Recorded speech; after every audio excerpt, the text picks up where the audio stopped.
Hi everyone, it's Sunday around midday in Cairns and it's warm again, slight breeze, quite sunny. I imagine we're up for another 32 degree top temperature today, and it's going to be fairly oppressive to be out there. I will head off and do a bit of shopping though, because I want to get myself a bottle of gin. It's actually down to $38 Oz.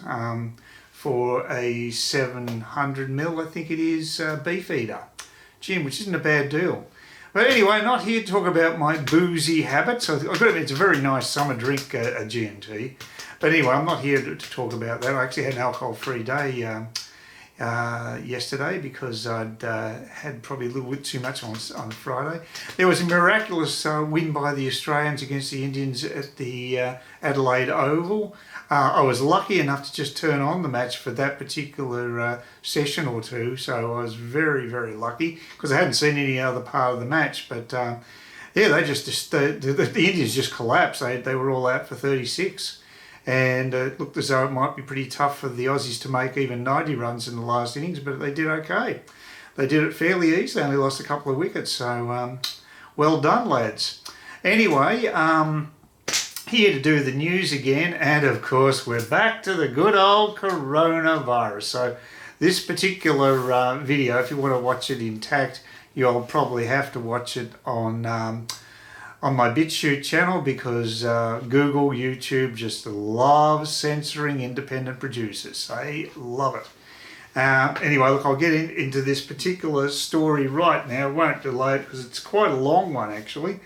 And okay, let's do it. It's from Daily Mail yet again, and I love the way this story begins. Get this. Terrifying escalation in Sydney's COVID crisis. How thousands of people have been exposed to the virus in 70 venues across the city, and new restrictions for all in New South Wales could be announced today. Terrifying. The COVID crisis. I mean, this is typical journalism these days. Daily Mail, you really are going sensationalistic here. And we are talking about, guess what? Cases. Are we talking about people who have been hospitalised? No. Are we talking about deaths? No. We're talking about cases. So let's get this in perspective from the beginning. Anyway, I'll continue on, but just remember that it is part of the business of newspapers to scare the crap out of you, and it seems to be working pretty well. But I'm not going to fall for these tactics. List of COVID hit venues reaches 70 as health authorities identify new locations in Sydney. Is battling an outbreak on the Northern Beaches. The Northern Beaches have plunged into lockdown until at least Wednesday. Gladys Berejiklian warned restrictions for Greater Sydney could be tightened. Western Australia reinstated hard borders with New South Wales from midnight on Saturday. Well, this can only be bad news for Australian business. This is the problem. We've got this knee-jerk reaction to any perceived medical crisis, and now these premiers are more than happy to shut borders at a moment's notice.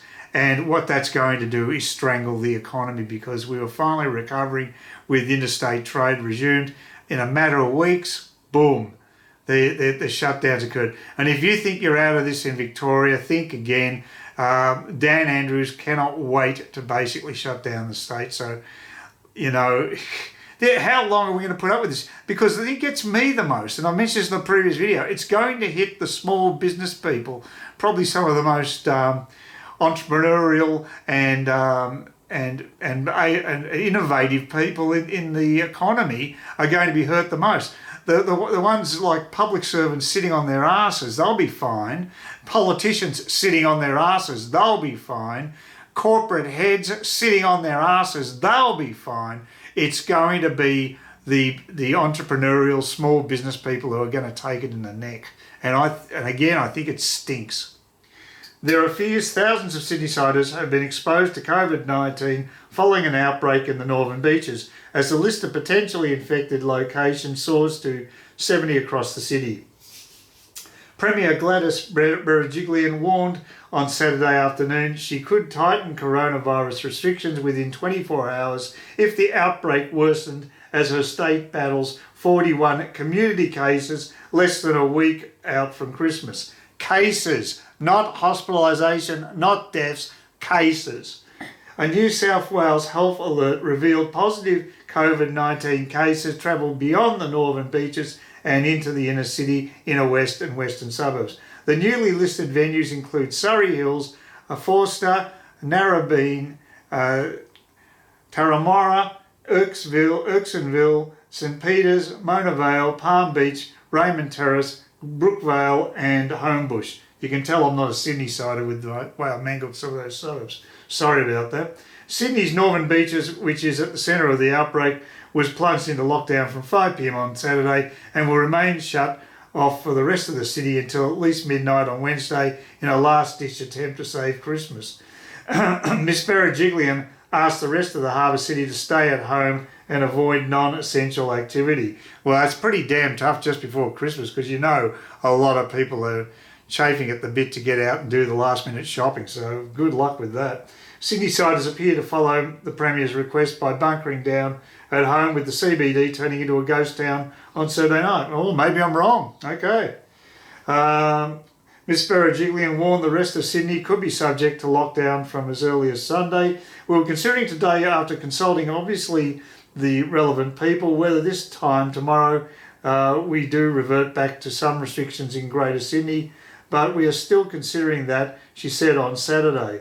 I just want to put everybody on notice that this is a possibility and that will depend on the help advice sent to us during the course of the day. A total of 70 venues across New South Wales have been put on alert from Wednesday to Saturday night, with a worrying number outside of the northern beaches. In the inner city of Surrey Hills, 3 venues have been visited by residents infected with COVID-19. The Victorian government now considers the New South Wales Central Coast an orange zone like the Greater Sydney, apart from the northern beaches, which is considered a red hotspot.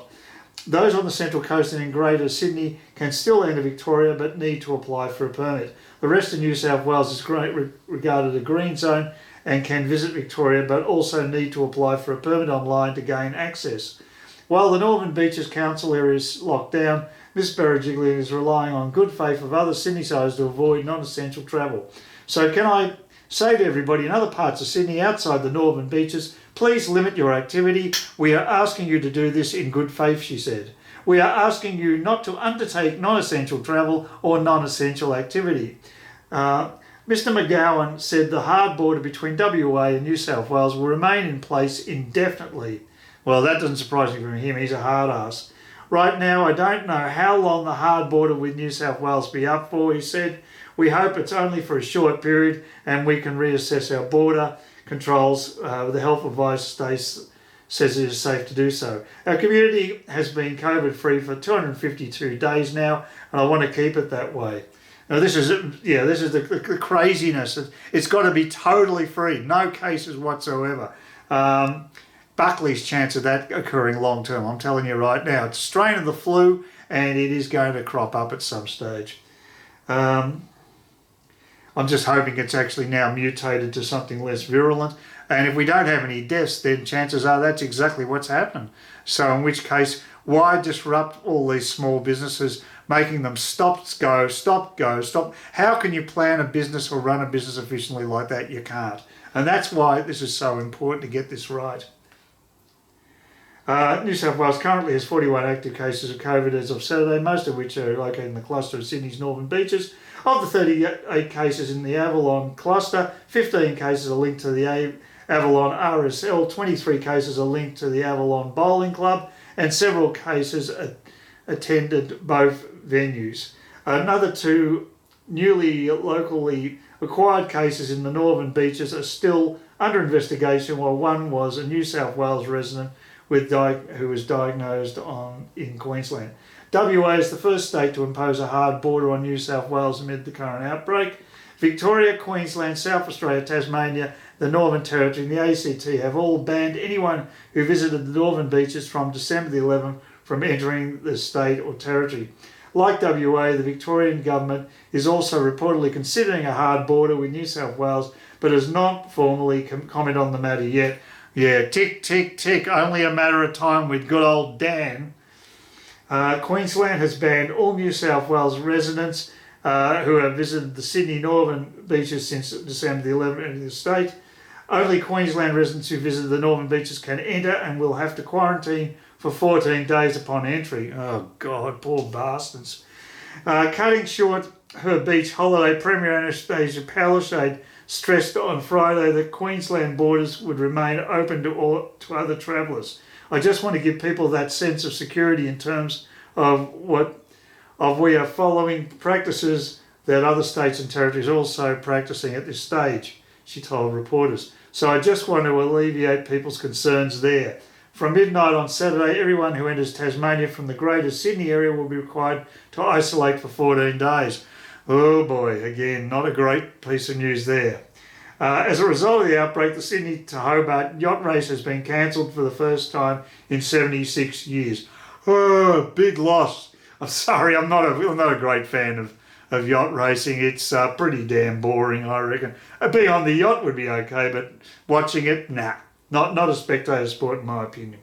The event organisers on Saturday night announced it was with great sadness that the 76 Rolex Sydney Hobart yacht race would not go ahead in 2020. They said the coronavirus pandemic has disrupted sporting events across the world throughout the year, and the great race is another victim of the health crisis. We want people to stay at home tonight and next few nights so that we can ensure the virus does not spread if there are any fragments of the virus outside of the northern beaches, and we also want to make sure that we give all of Sydney the best chance to having a good Christmas. Western Australia Premier Mark McGowan reintroduced a hard border with New South Wales at 12 a.m. on Sunday, meaning all arrivals will be turned away from then. He slammed the New South Wales government's response to the pandemic on Saturday night, accusing them of playing whack-a-mole with the COVID-19 cases. Whack-a-mole, okay. I just say to New South Wales, they need to get it under control, he said. I don't blame them for what's happened. I'm not going to point the finger. Oh, well, I think you just have, actually. I'm just saying to them they need to get it under control. I think you're saying quite a lot, actually. Mr McGowan said that the growing cluster is causing grief all over Australia and state government needs to kill the virus in Sydney and New South Wales. Does this guy ever stop talking? He says this is for a guy trying to keep a low profile. Give me a break. They seem to be engaging in a sort of form of whack-a-mole. They try and step on a gym here and a restaurant there, he said. Rather than playing whack-a-mole, they need to kill all the moles. This is a guy that people voted for. Good luck, WA. Anyway, there's another piece of news, and this sort of relates to what I've been talking about with the immunity with these vaccines and what have you, and the side effects. Guess what? They've found more side effects with the Pfizer virus, the antivirus medication. There's been 5 cases, so I'll just outline that now. I won't go into the whole story, but I'll just give you that information, and it just shows it fast-tracking these vaccines can be pretty tough to do. The FDA is investigating after 5 Americans suffer allergic reactions from the Pfizer's COVID-19 vaccine. The FDA say that 5 people in multiple states receiving the Pfizer vaccine in the US suffered allergic reactions. On Thursday, a Fairbanks, Alaska clinician came down with anaphylactic symptoms 10 minutes after receiving Pfizer's shot. The worker was treated with epinephrine. What is it with the medical professional? All these words are hard to pronounce. And released from the hospital after 6 hours later.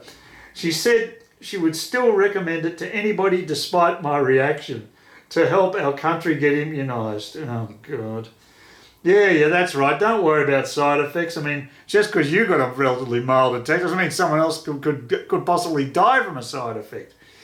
2 healthcare workers in Juneau suffered reactions when they got the shot earlier this week.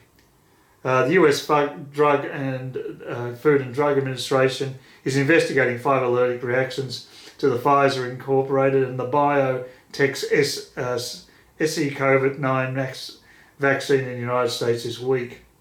Dr. Peter Marks, director of the FDA Center for Biologics Evaluation and Research, said at a press conference that the allergic reactions had been reported in multiple states, including Alaska. Marks also said that a chemical called polyurethane glycol, PEG, that is an ingredient in the Pfizer vaccine as well as Moderna Inc. vaccine authorised on Friday, could be the culprit causing the reactions. Marks said that allergic reactions to PEG could be somewhat more common than previously understood. And on top of that, I'd like to add, what about the long-term effects of these vaccines? This is the initial response, but who's to say that well, that's only the first shot. There's 2 shots in my understanding with these vaccines. Could that cause extra problems? And of course, the Australian government, in its wisdom, is going to inoculate the elderly in the first as the first age group, which is the most dangerous age group to actually inoculate. Where before the actual vaccines had a chance to, well, they talked about a chance to evaluate the side effects of the vaccine on a general population. Personally, I think the first group should be the youngest, so they're the least likely to have major complications from side effects. At least we'll know to some degree what the chances of side effects are. But we won't have the whole story. It's going to take time. We've rushed this thing because there's been such a panic about this virus throughout the world, and we could again be causing more damage than good by doing it this way. Well, time will tell. I hope not. I really hope not.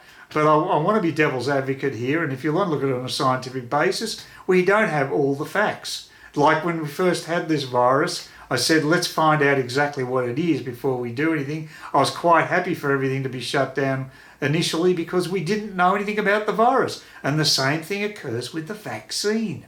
So, apparently they can take up to 5 years to develop these things. Now, we're talking about rushing it in about 6 to 12 months. Look at the difference in time frames. And a lot of work and time's been put into it, but again, I just think we need to be fairly cautious with vaccines as well. Anyway, look, that's probably enough for today. Once again, please give me thumbs up, thumbs down. Comments would be appreciated. This particular video will probably die on the arse on YouTube because Google's censorship regime will basically flag it straight away. So I don't know whether I should even put the video up or just put a message up. I'll decide that later. But anyway, you can definitely watch this on Bitchute because there won't be censorship there. So I hope you've enjoyed the content, bring you up to date. It's a shame we have to go through all this again with Sydney. This is not going to stop. You cannot destroy a virus like this. It will be lurking in the background. It will rear its ugly head from time to time.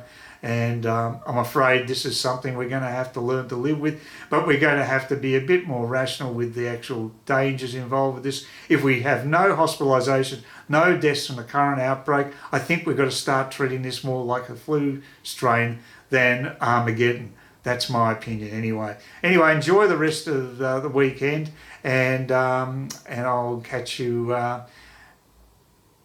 in a day or two. We'll see. Bye.